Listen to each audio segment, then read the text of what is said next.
تو صحابہ اکرام رضی اللہ تعالیٰ عنہ جو اس وقت وہاں موجود تھے وہ کہنے لگے کہ آپ بیت المال سے اپنے لیے کچھ نہ کچھ وظیفہ مقرر کر لیں۔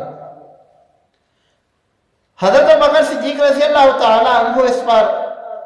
خوش دلی سے راضی نہیں تھے کہ وہ تو مسلمانوں کا اجتماعی مال ہے، تو میں مسلمانوں کے اجتماعی مال سے کیسے اپنے لیے وظیفہ مقرر کر لوں۔ لیکن صحابہ اکرام نے سمجھایا کہ اے خلیفۃ المسلمین، اگر آپ اپنے گھر کی ذمہ داریاں نبھاتے رہو گے تو مسلمانوں نے جو خلافت کا بار آپ کے کندھے پہ رکھا ہے اس کی ذمہ داریاں پھر کیسے سنبھالو گے۔ چنانچہ حضرت ابوبکر صدیق رضی اللہ تعالیٰ عنہ اس پہ راضی ہو گئے اور ان کا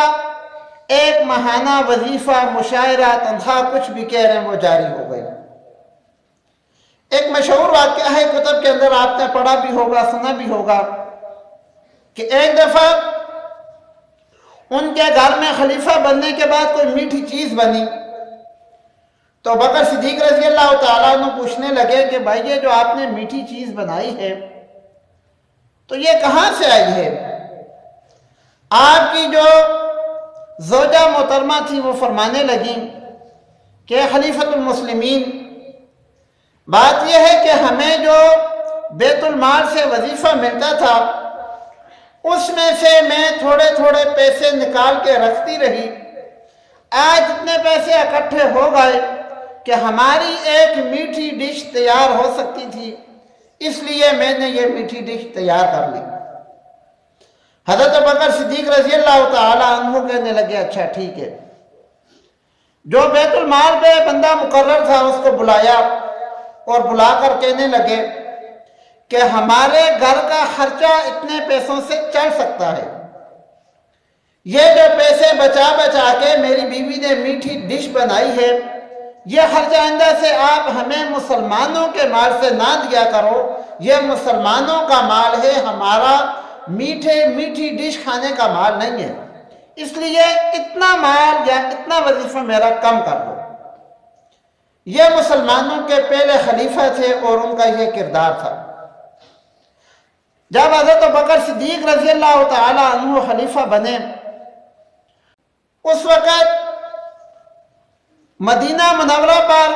مسلمانوں پر اور عرب پر مختلف طریقے سے مشکل حالات آنا شروع ہو گئے۔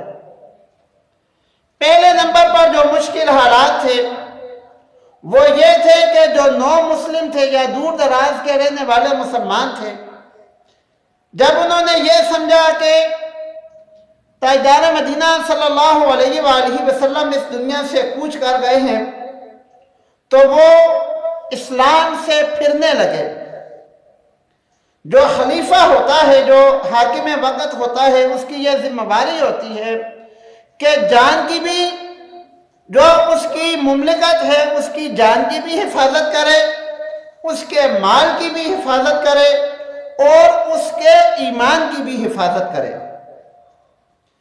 تو ایک تو ان پر یہ ذمہ داری عائد ہو گئی کہ یہ جو نو مسلم سمجھنے لگے تھے کہ آپ صلی اللہ علیہ وآلہ وسلم کے اس دنیا سے جانے کے بعد اسلام ختم ہو گیا، لہذا وہ دوبارہ اپنے جس دین سے بھی ادھر آئے تھے واپس جانے لگے، تو حضرت ابوبکر صدیق رضی اللہ تعالیٰ عنہ کی ایک ذمہ داری یہ بن گئی